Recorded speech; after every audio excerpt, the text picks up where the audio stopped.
el podcast de la selva. Busca lo más vital, no más lo que es necesidad. No Un podcast de Minería es Más. la preocupación. Hola a todos, yo soy Santi y hoy entrevistamos a Juan Manuel Chomón.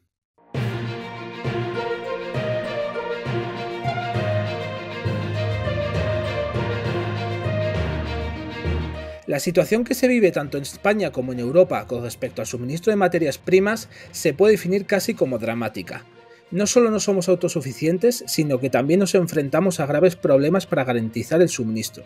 Y esto nos afecta en nuestro día a día. Alguno podría pensar que a él no le afecta, pero si nos estás escuchando desde un móvil o un ordenador, tengo que decirte que estás utilizando silicio o indio. Los altavoces o auriculares usan neodimio. Y por supuesto, si vas en metro o en coche, estás utilizando cobre. Pero incluso si vas a pasar de todo y quieres ponerte a fumar, espero que no utilices un mechero, porque las piedras también están hechas de cerio. De entre todas las materias primas, la situación de las tierras raras es mucho peor, donde China nos llega a suministrar el 100% de las tierras raras pesadas. Y para hablar de todo esto, está con nosotros Juan Manuel Chomón, bienvenido. ¿Qué tal? ¿Cómo estás, Juan Manuel? ¿Qué tal, Santi? Encantado. Muchísimas gracias por invitarme a vuestro programa. Bueno, Juan Manuel, ¿qué nos puedes contar sobre ti? Ya sabes que aquí nos gusta que nos presentemos nosotros mismos, así que, por favor, adéntrate en la selva. Pues bueno, lo primero que me gustaría decir es que empecé a investigar el tema de las tierras raras hace aproximadamente 5 o 6 años. La gente me preguntaba qué era eso de las tierras raras. Ahora todo el mundo sabe lo que son las tierras raras. Y empecé a investigarlas en el marco de estudios académicos, en una tesis de final de un máster, luego en un doctorado, escribí artículos para revistas internacionales. Bueno, soy teniente coronel del Ejército del Aire, piloto de profesión, de especialidad piloto, vamos, pero mi trabajo, pese a que me ha dado una perspectiva no solo internacional, sino también un poco de campo, ¿no? de qué va la geopolítica que tiene que ver con las tierras raras, pero no es lo que me ha llevado a escribir el libro. El escribir el libro está dentro del marco de estos estudios y ha sido un poco un hobby y una pasión para mí que sigo todavía desarrollando a día de hoy cuando mi trabajo me lo permite. Bueno, este hobby creo que nos acompaña bastante a los que estamos aquí y de hecho es que todo esto para nosotros empieza hace que fue un año largo cuando Lucía emocionada me viene y me dice que mira lo que tengo, ¿sabes? Que le habían regalado tu libro, creo que recordar en unas navidades sí, o algo así. Me lo regaló mi padre por Reyes. Entonces, bueno, Lucía, bienvenida otra vez de nuevo. Hacía mucho tiempo que no dabas guerra por aquí, así que encantados de tenerte. Y bueno, estaba hablando Juan Manuel del tema de esto por hobby. Nosotros también somos un poco aficionados. Cuéntanos, ¿por qué es tu hobby el tema de las materias primas críticas? Bueno, el motivo es que la primera vez que oí hablar de ello, como lo miré desde un punto de vista sin querer llevo siempre puesto las gafas un poco de la seguridad, ¿no? Por la profesión, de formación profesional. Entonces, cuando oí hablar de las tierras raras y empecé a leer, me pareció una amenaza velada.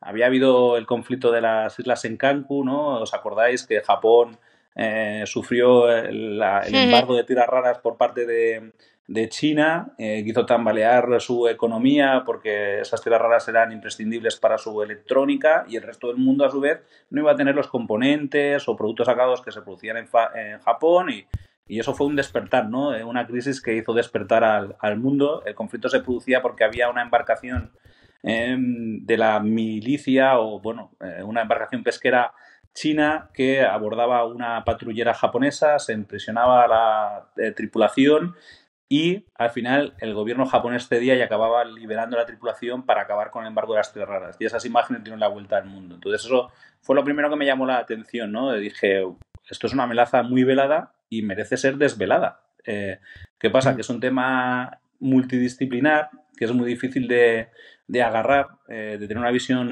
general, pues porque implica economía, o sea, geoeconomía, geopolítica, pero también química, ingeniería de materiales, geología, minería, que os voy a contar a vosotros, ¿no? Entonces, es un tema que a muchos gobiernos, bueno, yo creo que casi todos los gobiernos occidentales se les escapa un poco entre los ministerios y que les es difícil de acotar desde un punto de vista de la seguridad, ¿no? Entonces, aparte, pues bueno, también había hecho algo de estudios de economía, hice 2 años de economía en la universidad, mi padre trabajaba en un banco, mi madre era química, yo el tema de la seguridad, como que las 3 raras me pegaban, o sea, se encontraban un poco en mi forma de ver las cosas. Y Lucía, a ti te hago una pregunta más o menos similar. Bueno, nosotros quizás estemos más cercanos por también formación profesional, ¿no? Pero en tu caso, ¿cómo empezó este hobby de trasladar las materias primas críticas, etcétera? Bueno, esto, yo de hecho lo he contado recientemente en algún otro podcast en el que he participado también. Y a mí esto me viene desde pequeña por un motivo un poco peculiar, digamos, y es que yo estaba, creo que primero de la ESO, segundo de la ESO, por ahí, y me tocó participar en una recogida de alimentos del cole, una campaña de Navidad que hacíamos pues yo participaba de voluntaria, bueno, participo de voluntaria muchos años, y coincidió con las segundas guerras del Coltán en el Congo y ese año mandábamos alimentos para allí. Y eso, yo debía tener como 13, 14 años, no tenía más. Y empecé a investigar qué era esto del coltán. Claro, el coltán, bueno, porque dices coltán, bueno, ¿qué es? Pues una piedra, ¿vale? Pues porque hay gente pegándose por una piedra.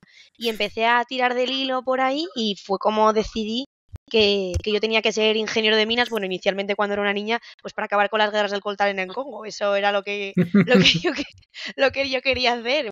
Y hasta que llegó los Reyes del año pasado que me regaló mi padre el libro de Juan Manuel de la Era de las Tierras Raras, que por cierto, un inciso, si necesitas un community manager para hablar de tu libro, me tienes a mí con que se tiene que comprar el libro. Hasta algún profesor mío del doctorado de la universidad se ha comprado el libro. Ayer estuve con él en Albacete. Sí, a mí me persiguió también. Te lo agradezco mucho a Lucía. La verdad que el otro día me decía un compañero también, dice, oye, tú lo que necesitas es un manager, hay un asesor y tal. Y digo, no sé, no me veo. Yo como militar ahí no me veo tan en los medios. Ahí me han ofrecido ir a algún programa de la tele o YouTube, que la verdad no quiero ahí decir nombres ni nada, pero es una cosa complicada, ¿no? El explicarse sin restricciones en los medios, ¿no? Entonces no me prodigo igual todo lo que podría para vender bien mi libro, pero bueno, que estoy muy contento con el poder aparecer en medios como el vuestro o en otros medios similares a los que he aparecido, que son medios serios y bueno, que hacéis un trabajo excelente. Pues he dicho, no te preocupes que yo te echo una mano encantada, ¿eh? Ya enfocándonos en el tema del libro, sí que te quería preguntar una cosa así concreta y es si crees que hay alguna parte del libro que podría llegar a ser censurable por algún gobierno, en el sentido de que expones las cosas que están haciendo mal o alguna comparativa un poco mala, algo que pienses que digas, oye, esto a lo mejor no ha sentado demasiado bien. Esto es demasiado verdad. Hombre, sí, tal cual. A la hora de escribir yo ya lo escribí con cautela, como quien dice, ¿no? Por lo que hablo también de mi profesión, pero sí que hay una parte que igual es un poco sensible, la he intentado enmarcar de tal forma que pierda sensibilidad, pero es una empresa que estaba en Estados Unidos que se llamaba Magnequench, está en el libro, ¿no? Y se puede consultar. Todo esto que digo está en fuentes abiertas, pese a que también he obtenido información haciendo, o sobre todo he contrastado información haciendo entrevistas y tal, pero había una empresa que se llamaba Magnequench que estaba en Estados Unidos y que fabricaba componentes para parte de la industria americana.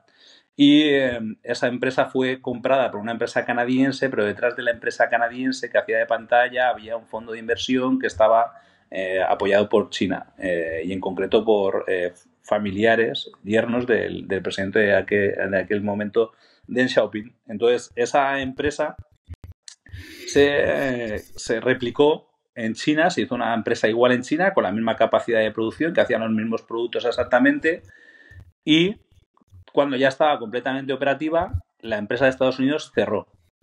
Entonces eso fue, lo puedes llamar un robo industrial o lo puedes llamar parte de la globalización. Depende de cómo lo vea uno. Puedes decir un robo industrial porque le quitaron una parte importante de la cadena de producción armamentística a Estados Unidos, o lo puedes meter en un contexto en el que hubo muchísimas puestos de trabajo de manufactura en una época en la que la globalización tiraba que pitaba, y se fueron esos puestos de trabajo a China porque era más barato y tal. La seguridad nacional igual no se ponderó lo suficiente, pero es que si te pones a investigar, seguro que si cogiésemos otros metales y los componentes en los que eran insertados para sistemas de armas americanos, estadounidenses, seguro que pasó lo mismo con otras empresas. Lo que pasa es que esta se convirtió un poco en pelota política, ¿no? En medio de las elecciones también y bueno, eso igual es un poco sensible. De hecho, yo no sé si, pero bueno, no lo he contado, pero cuando yo publiqué con el libro en Estados Unidos, bueno, Estados Unidos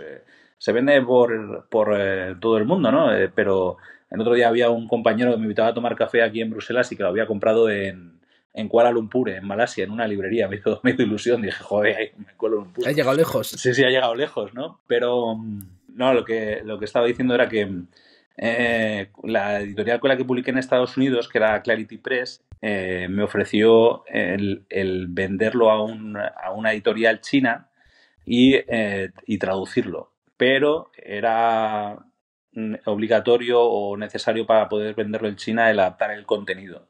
Entonces no quise pasar por ese aro y decidí que no me interesaba tanto la parte económica y no quería el cambiar el contenido, ¿no? Entonces esa, me imagino que entre otras partes que querrían cambiar, pues esa sería una de ellas. Lucía, te hago la contrapregunta. Cuando estuviste leyendo el libro, que probablemente lo haya sido más de una vez, 3. ¿qué parte... Muy bien. ¿Qué parte te ha hecho sentir más incómoda o a disgusto que digas, esto es un poco duro desde el punto de vista nuestro como usuarios finales, digamos? Es, ver de una manera muy, muy simple y muy clara, entendible para cualquier tipo de público, no solo los que estamos relacionados con el sector de las materias primas, lo vulnerables que somos y cómo hemos llegado a este punto de dependencia extrema que roza el punto de no retorno. Bueno, nunca digas nunca jamás, pero no voy a decir un taco porque luego me censuras, pero que estamos Sí, claro, estamos bastante fastidiados, por no decir otra palabra, porque vamos muy tarde, muy, muy tarde, y es la parte como que más me impactó decir, ostras, yo sabía que íbamos tarde, pero no era consciente hasta que leí el libro de que íbamos tan tarde. O sea, el ejemplo que ponía antes Juanma, por ejemplo, del conflicto que hubo entre China y Japón, que también lo menciona en el libro, por cierto, con las islas Senkaku por el barquito de pescadores y tal, es que ya fue en el 2010 y estamos en el 2025. O sea, ya hace 15 años que nos empezó a llegar de que había rollos por ahí y no hace 15 años que empezó toda esta movida. Entonces, claro, ¿cómo le ganas este pulso a China que lleva casi 50 años trabajando en un plan sin fallos para dominar este sector? Es que es muy complicado y particularmente una de las cosas que me gustó fue el acuerdo que tiene con países, o sea, dentro del continente africano, en el cual China opera bastante y tiene bastante minería por allí a cambio de servicios, infraestructuras X.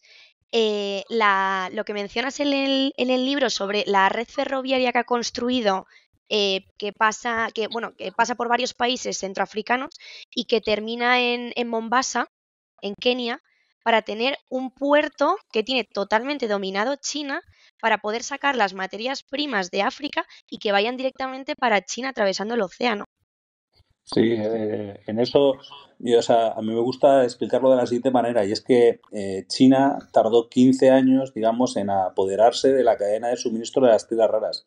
Entonces, podríamos decir que nosotros nos costaría otros 15 años recuperarla. En el momento que tomásemos una decisión, que yo creo que ese proceso ya ha empezado, pero que tardaríamos 15 años. Pero es que no son solo 15 años, porque desde que se apoderó de ella, la ha perfeccionado y la ha desarrollado más, como comentas tú, a través de la ruta de la franja y la ruta, ¿no? La Belt and Road Initiative, cogiendo muchos de los minerales que se encuentran en territorios de Sudamérica, de África, de Asia, comprando, se adapta a cada digamos, a cada sitio, ¿no? En algunos sitios entra por la puerta del accionariado, en otros sitios intenta comprar directamente la mina o intenta comprar el output, ¿no? El producto de salida de la mina. Y luego no solo eso, sino que la minería es el primer escalón, pero luego está el procesamiento, que es donde tiene el cuello de botella más gordo, sobre todo en las tierras raras pesadas, porque no son económicamente viables para otras empresas occidentales y porque son muy contaminantes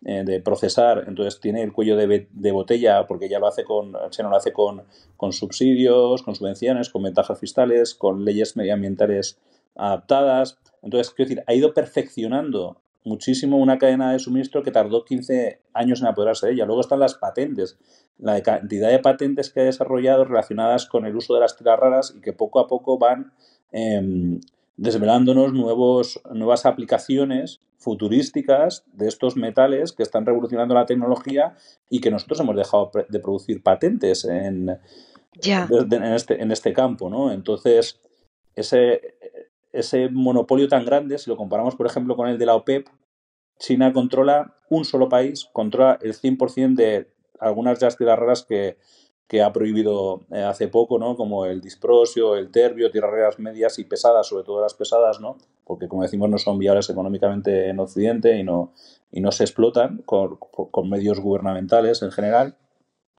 Entonces, es un reto muy grande al que nos enfrentamos y que muestra también el choque de dos sistemas. El sistema capitalista de libre mercado como choca con un sistema autocrático socialista con toques capitalistas o capitalista con toques socialistas, dependiendo de cómo lo miremos. Y este choque se ejemplariza muy bien precisamente en el control de los materiales. La OPEP tiene solo un 41% del control del crudo, comparado con el control de las tierras raras. Y la OPEP, con el control de las tierras raras, que China tiene un 100%, es un control que parece pequeño. Y la importancia que han cogido los países de la OPEP a nivel de relevancia geopolítica es inmensa. Pues todo eso está concentrado en un país, China, que tiene muchísimo más PIB, que tiene otras características que le dan más relevancia y que tiene un control del 100%. O sea, geopolíticamente dices, ¿cómo nos ha podido pasar esto tan desapercibido en Occidente? ¿Qué pasa? Que China no era un rival. El problema es que China no era un rival. China no ha hecho nada malo, no ha escondido nada. O sea, ha aplicado políticas muy, muy buenas que ha ido concatenando. Nosotros igual hemos tenido gobiernos occidentales que han mirado más a corto plazo y no han visto ese despertar de China como rival sistémico, como competidor, y lo hemos estado alimentando con nuestras inversiones y llevándoles nuestra tecnología con las joint ventures y hemos hecho hacer crecer su PIB. ¿Qué pasa? Que eso nos ha asegurado un crecimiento a base de metales críticos que nos suministraba China a flujo constante, igual que entre 1950 y 1970 tuvimos flujo constante de petróleo y eso ayudó a que Europa multiplicara su PIB por 3 y Estados Unidos por 2, pero ese flujo constante de metales no está asegurado. Igual que en 1970 hubo el peak oil, olas de nacionalización de petróleo y ya se resintieron los PIBs de los países y dejamos de tener ese monopolio de petróleo. Pues un poco lo mismo podría pasar o está pasando, de facto está pasando con los metales.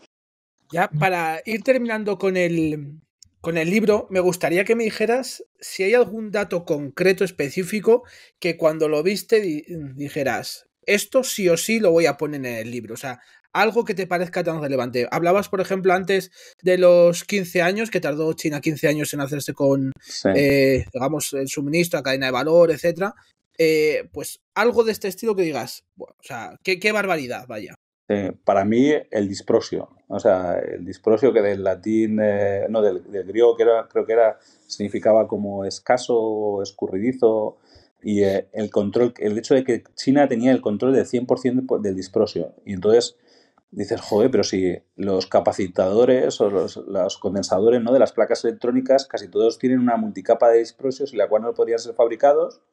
Entonces, si tiene el control del 100%, significa que tiene capacidad de veto sobre la producción de un montón de fábricas y sobre un montón de sistemas de armas y sobre satélites. Y me pareció el tema del control sobre las tierras raras del 100% me dejó atónito, ¿no? Cuando años atrás empezaba a investigar diciendo, esto no puede ser, o sea, esto tiene que estar mal, ¿no? Y buscaba datos de, a ver si alguien produce disprosio por ahí y tal. Y bueno, encontré en Vietnam que había una centro de procesamiento, pero que pertenecía a China, estaba comprado por China, y luego a cantidades escasas a nivel de laboratorio. Hay muchos, ahora mismo, proyectos prometedores, pero que tardan tiempo en llevarse a cabo, y mientras pues hay un periodo de vulnerabilidad grande. Entonces ese dato para mí, en general el control de las tierras raras y sobre todo del disprosio, porque el disprosio además para los capacitadores, los condensadores estos de placas electrónicas, se utiliza también, como sabéis, como sabéis vosotros, digo, no todos los oyentes, pero se utiliza para a los imanes, estos permanentes que se hacen con neodimio y praseodimios, imanes que son 100 veces más potentes que los imanes tradicionales, se dopan con disprosio o con terbio para aumentar su coercitividad, es decir, que mantengan sus capacidades magnéticas aunque operen a altas temperaturas. Entonces eso es fundamental para todos los motores eléctricos. Y claro, nuestra vida está llena de motorcillos eléctricos que no vemos, pero que nos hacen la vida posible, ¿no? Las bombas de agua, de agua que empujan el agua, las que empujan el combustible, el ascensor nuevo que nos sube de un piso a otro, el secador, el cepillo de dientes, el aire acondicionado, no sé, o sea, se puede uno poner a buscar motorcillos eléctricos y es una pasada la cantidad de motorcillos eléctricos que hay. Sí, en todo, bueno, de hecho, estos dos elementos que mencionabas, el neodimio y el praseodimio, también se utilizan en motores de aviones de combate y en sistemas de estabilización de tanques, creo recordar. Sí, o sea, los imanes permanentes, por ejemplo, las aletas de los misiles, de guiado de los misiles, son fundamentales. Y los sistemas de guiado, láser, claro, ¿no? Sí. China, por ejemplo, tiene misiles hipersónicos maniobrables que en Occidente no se tienen, y yo creo que uno de los motivos principales, si no el principal, es la ingeniería de materiales, que es que mientras Occidente se ha concentrado a lo mejor en el software o en otras partes de los productos acabados, China, junto al control de los materiales sobre que se ha construido su sociedad y ha asegurado su sociedad en los últimos 40 años, también se ha desarrollado muchísimo en ingeniería de materiales. Entonces, los misiles hipersónicos con maniobrabilidad que utilizan tiras raras para mover esas aletas de la parte final normalmente de los misiles, pues son un ejemplo. Sí, también los imanes de samario cobalto creo que también los mencionas en el libro para el misil Tomahawk, ¿no? Sí, eran al final los de samario cobalto, eran unos... Porque el samario opera a muy altas temperaturas, y este misil debe calentar mucho el sistema. Sí, y lo que pasa es que el cobalto venía del Congo.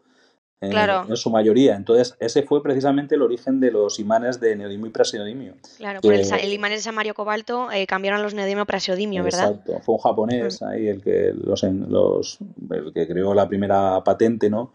Y fue precisamente porque Japón buscaba, que era uno de los mayores utilizadores de estos imanes para su electrónica y tal, buscaba independizarse. Y claro, el cobalto venía casi todo del Congo, encima era casi todo procesado en China y les generaba una dependencia muy grande. Entonces dijeron, a ver cómo hacemos para independizarnos. Y sacaron los imanes de tierras raras, pero al final se convirtió en la misma historia contada más lo mismo. de otra manera. Sí. Hablabas antes del tema de suministro, bueno, está completamente claro que China es el gran dominador, etcétera, de las estrategias que tenían. Entonces yo te quería preguntar si crees que en Europa, o quizás en el mundo occidental, tenemos una adecuada estrategia de materias primas críticas, o más concretamente, ¿cómo la mejorarías? ¿O cómo crees que se podría mejorar? Porque una cosa es lo que hablemos y otra cosa es llevarlo a la práctica, claro está. Pues yo mejoraría muchas cosas, pero es muy fácil hablar y eso es muy difícil ejercer la política adecuadamente, ¿no? Entonces, pero bueno, tratando de ser constructivo y aportar soluciones, pues, por ejemplo, pienso que en Europa la ley de materias más fundamentales es un gran paso adelante. Vemos proyectos estratégicos mineros que se abren, pero luego hay que preguntarse esas minas de dónde vienen y a dónde van los productos. Es decir, qué empresas tienen la explotación de esas los minas, derechos de explotación, quién está en el accionariado de esas minas, a dónde va el producto se queda para nuestras empresas asegurando nuestra seguridad nacional o nuestra seguridad energética o en general nuestra seguridad humana, o esos productos acaban yéndose por nuestros puertos hacia China porque no tenemos centros de procesamiento. o aunque tengamos centro de procesamiento, pueda venir China o otro gobierno y comprarlos más caros y llevárselos. O sea, quiero decir, necesitamos proteger al final verticalmente toda la cadena, primero crearla, toda la cadena de suministro, y luego protegerla. Entonces, necesitas cada uno de los escalones necesitas la mina, que ya de por sí es complicado conseguir la licencia social para poder abrir una mina, ¿no? Y luego una inversión luchando contra los precios volátiles y precios que cuando vas a tener la mina operativa es a los 10, 12 años, y no sabes, no tienes una previsión macroeconómica de cuál va a ser el precio final de ese producto, que además es un precio que está manipulado, tal, con lo cual o la proteges un montón, la mina, y a los inversores, o lo haces algo público y tienes una mina nacionalizada ya a lo bruto, como quien dice, y luego te aseguras de que el producto va hacia el centro de procesamiento y que las cadenas de suministro están aseguradas. Para eso, las cadenas de suministro que tenemos, por ejemplo, en Europa a nivel de armamento, pues son guías de buenas prácticas, pero no hay una obligatoriedad de control. Y lo mismo pasa con las empresas pues que producen energía o tal. No hay una trazabilidad adecuada de las cadenas de suministro y no hay obligaciones de asegurar esas cadenas de suministro. Entonces, eso hace falta, yo creo, una reforma legal para asegurar las cadenas, ¿no? Muchas de nuestras empresas utilizan la cultura just in time que desarrolló Toyota en los años 80 aproximadamente, y que consiste en almacenar, tener poco stock de componentes y de materiales para ahorrar costes. Pero claro, eso va en detrimento de la seguridad. Y es una de las cosas que tenemos que cambiar, ¿no? La mentalidad pero claro, esa seguridad hay que pagarla. Claro, pero bueno, encontrar un balance, ¿no? También, o sea, ni blanco ni negro, hay muchas tonalidades de grises. Sí. Lo pasa que la competición nos lleva a sitios en los que no nos gustaría estar.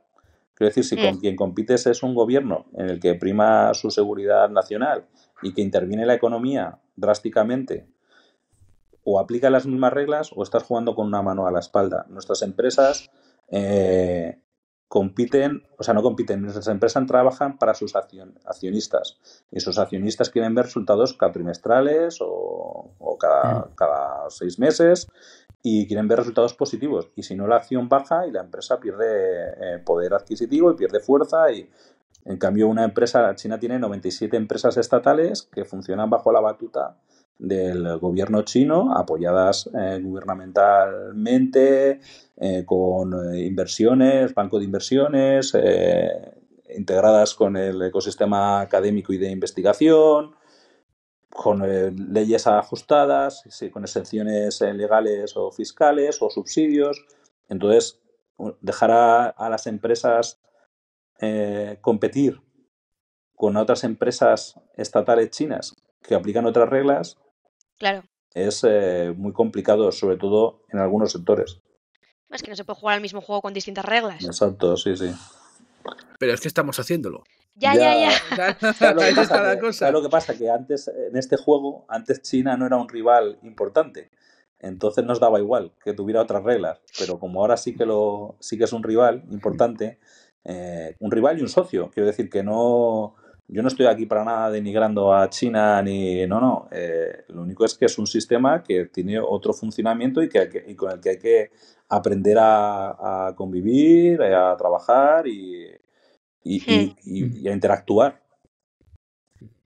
En este sentido, no sé si es la mejor definición lo de convivir e interactuar, ¿no?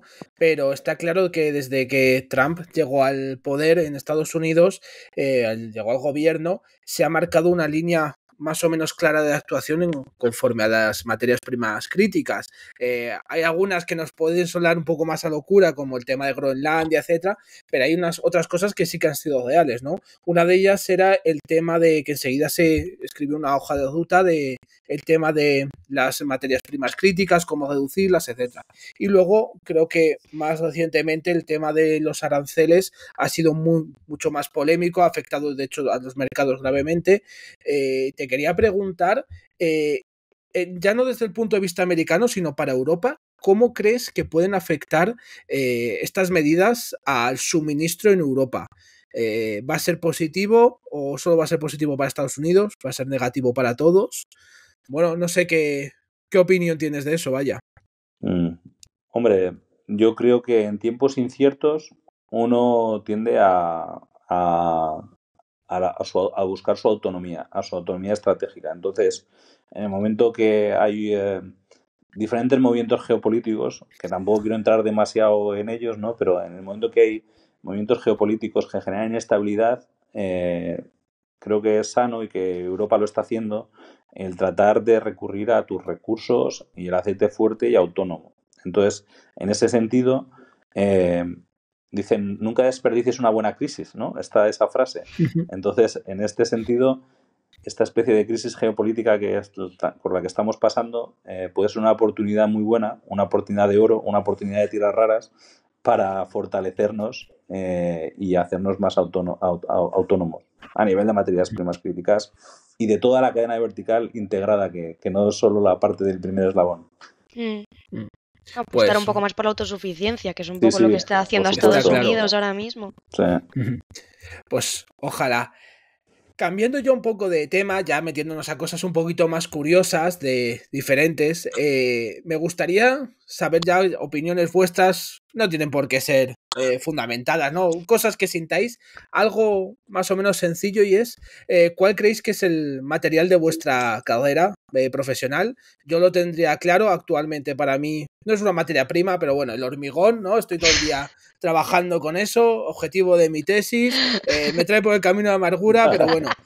Amor, el hormigón, sí, no, está claro. El hormigón al final es uno de los materiales más utilizados en las construcciones, así que no es crítico, pero bueno, que nadie se lo olvide que es un material que utiliza, bueno, cemento, que bueno, tampoco es una materia prima, ¿no? Pero bueno, arena, áridos, agua, productos químicos, etcétera, etcétera, etcétera, ¿no? Pero bueno, ya yéndonos un poco más vuestra opinión, me gustaría saber, por ejemplo, Lucía, ¿cuál crees que es el material de tu carrera? Pues, bueno, yo como sabes, yo me estoy doctorando también, tú ya estás viendo la luz al final del túnel, yo estoy metida en el túnel y solamente veo negro, no hay electrificación en mi túnel siquiera todavía. Y uno de los, bueno, ya a raíz de esto, uno de los elementos que yo diría es el cobre. ¿Y por qué el cobre? Bueno, además de por ser uno de los metales que se ha incorporado en el último listado de Critical Raw Materials de la Unión Europea, en la que está en vigor desde el marzo del 23, porque es un metal que es bastante abundante en nuestro país, y tal y como está cambiando ahora las políticas y las inversiones que hay que hacer aquí, creo que puede ser un metal que puede poner a España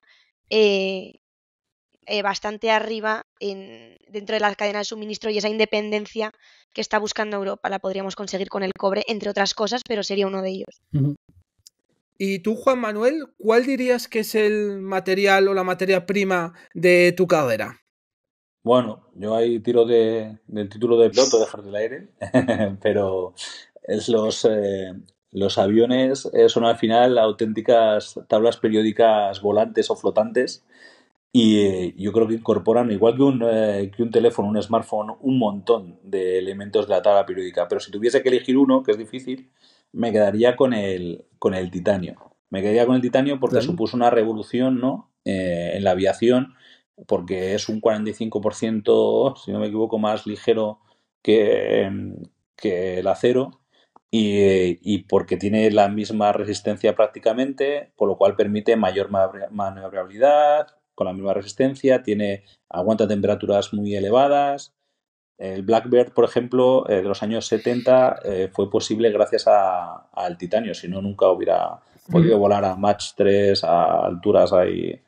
Entonces, para mí es el titanio. Incluso los aviones de nueva generación siguen llevando titanio, con recubrimientos que les hacen stealth ahí, y formas muy anguladas, ¿no? Para no poder ser detectados por los radares, pero se basan en el titanio, ¿no? Entonces fue un salto cualitativo, yo creo, en la aviación. Y como pues piloto de objeto del aire, pues para mí el titanio, de hecho, hay relojes, los habréis visto, que los hacen de titanio para pilotos ahí, y están muy chulos, y pues yo creo que es un poco rememorando el salto ese cualitativo que hubo en la aviación hacia el titanio. Qué bueno, qué bueno. No, la verdad es que no lo sabía, así que me parece muy curioso. quería haceros unas preguntas de cosas que he visto yo que son aquí un poco idas de olla y que me digáis qué materia prima crítica creéis, o materia prima en general, que sería necesario para hacer ese material o ese objeto o lo que sea. No sé si os atrevéis. Vale, venga, dale. Yo creo que ahí Lucía me gana pero vamos, me apaliza, ¿eh? Ahí juego yo con la mano atrás como Occidente contra China. Bueno, no creas, bueno, vamos no creas porque miedo me da lo que se le había ocurrido a Santi. O sea que... No, bueno, a ver, no tiene por qué estar justificado, que luego seguro que nos llega un científico y nos dirá, no, es que esto no puede ser. Pues sí, normal, o sea, me lo he inventado yo aquí por la tarde tomando una cerveza, así que probablemente no tenga ningún sentido. Que la gente no haga mucho fact-check ahí, ¿no? Con el ChatGPT, que no los pillen ahí. Total. O sea, son cosas que yo creo que en algún momento pueden ser interesantes, ¿no? Entonces, bueno, el primero que os voy a preguntar, que me podéis responder cada uno, es por una capa de invisibilidad. No sé si os acordáis de Harry Potter, cuando se echaba por encima la capa y no se le veía, pues sí. Algo de ese estilo creo que puede ser interesante, pero bueno, no aplicado a esto, que no tiene mayor sentido, pero por ejemplo, si quieres limitar el impacto visual de algunas cosas, puede ser interesante, ¿no? Entonces, no sé si pensáis que hay alguna materia prima que pueda aplicarse a esto. Pues mira, yo en este caso te diría, esto es una fricada gordísima, ¿vale? Yo te diría la sultanita. No sé si... Vale, bueno, has ganado, vale. No, pero espera, que te explico por qué, que es curiosísimo. La sultanita es un mineral que solamente se explota en una única mina en el mundo, que está en Turquía, además, en el suroeste de Turquía, en la costa mediterránea, que tradicionalmente se utilizaba para los sultanes, se los regalaban a las mujeres, por eso sultanita, y es que tiene una propiedad muy, muy curiosa, y es que la conocían como la piedra mágica de aquella, no se sabía por qué pasaba esto, pero cambia de color con la luz. En función del tipo si lo pones con una luz blanca, una luz amarilla, una luz ultravioleta, o sea, es una piedra preciosa y tiene colores diferentes. ¿Y tú, Juan Manuel, se te ocurre algo que no sea tan ida de olla como lo que dice Lucía? O sea, yo estaba pensando en algo más tipo cobre para manejar yo qué sé, la luz, o fibra óptica. Copiarle la respuesta, pero es que no soy ni capaz de reproducir lo mismo que ha dicho, ¿no? Entonces, no.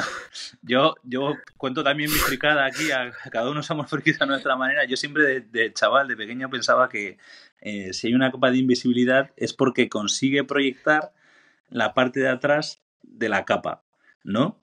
Sí. No sé si me explico. Sí, entonces, que refleja, como si fuese un espejo. No, o sea, reflejo la de atrás. Una fibra larga, vaya. Pero lo de atrás, o sea, lo que ves es lo de atrás. Tú estás mirando a alguien que tiene capa, entonces lo que ves es lo que hay detrás de la capa. Entonces es como una especie de televisor que proyecta hacia adelante lo que hay detrás. Y entonces en ese sentido yo, barriendo para casa, pues diría las tiras raras, porque al final el europio, son elementos que sirven para dar color a los televisores. Vale, pasamos a otra. Esta creo que va a ser más fácil. El traje de Iron Man. La armadura esta. Para mí el grafeno. Oye, esto es una respuesta bastante normal. Vale. Sí, bueno, claro, llegados a este punto sí.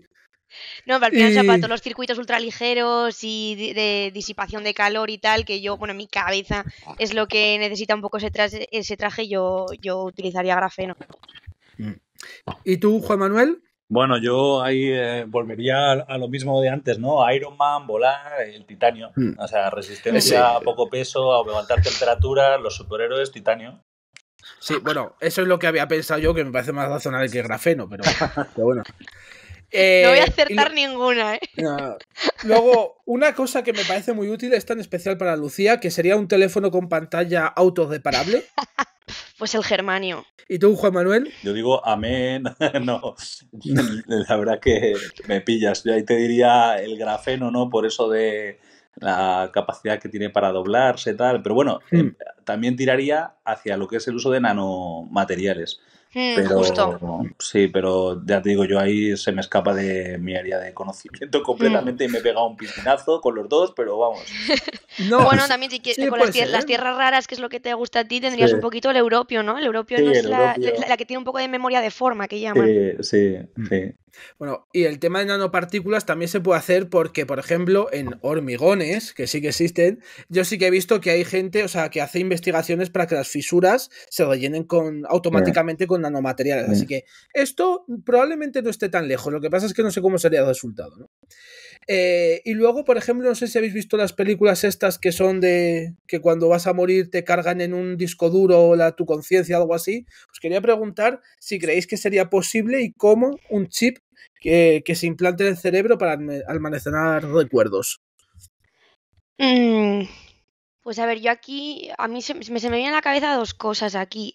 Bueno, el silicio, que es un poco Lógicamente. el clásico, la base de todos los chips, y también me viene a la mente el hafnio, porque o sea, en la resistive RAM que llaman, no sé cómo funciona exactamente porque la tecnología la desconozco, pero que es como que simulan un poco la sinapsis neuronal que ocurre en nuestros cerebros.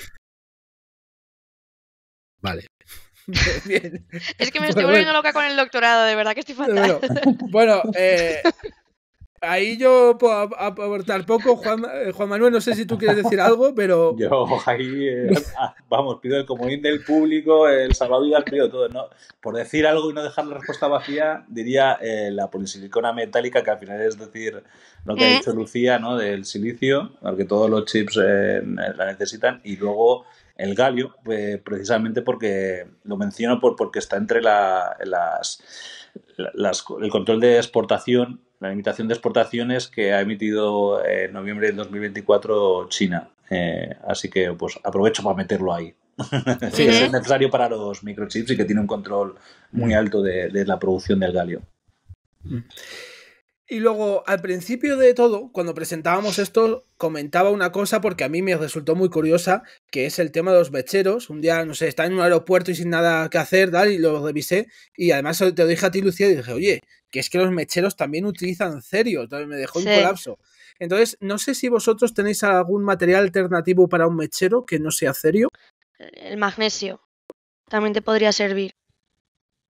Yo ahí, ¿Sí? como me ha chafado un poco la respuesta a Lucía, pues doy la versión alternativa, que es un poco ahí elaborada, ¿no? Pero al final, para escapar de la dependencia de las tierras raras, entre las soluciones están el reciclaje, pero también está la innovación, ¿no? Entonces la innovación es buscar formas distintas de hacer las cosas. Las piedras de los mecheros tienen, como decías, cerio, que esta forma parte de lo que se llama Mischmetal, que en alemán es como mezcla de metales, pero que tiene varias tiras raras y tal. Entonces, yo propondría un mechero de arco eléctrico para hacerlo de forma innovadora. Chachi. Bueno, que existen, ¿no? Que entiendo que son estos cocina, ¿no? Los de chispa, sí, tal cual. No, que nadie se crea que es una... Pero vamos, que eso es hacer trampas, es salirse un poco de la pregunta. No, bueno, al final... No, yo esta respuesta te la doy, te la compro, Bueno. Absolutamente, al final lo que se trata es de reciclar, extraer y también sustituir. Entonces, pues oye, perfecto. Pues hemos empezado con esto, acabamos con esto también, con los mecheros. Bueno, muchas gracias, Juan Manuel, por tu tiempo, por venir a nuestro programa. La verdad que creo que ha sido un programa muy interesante y muy aplicado, así que espero que los que nos están escuchando lo disfruten.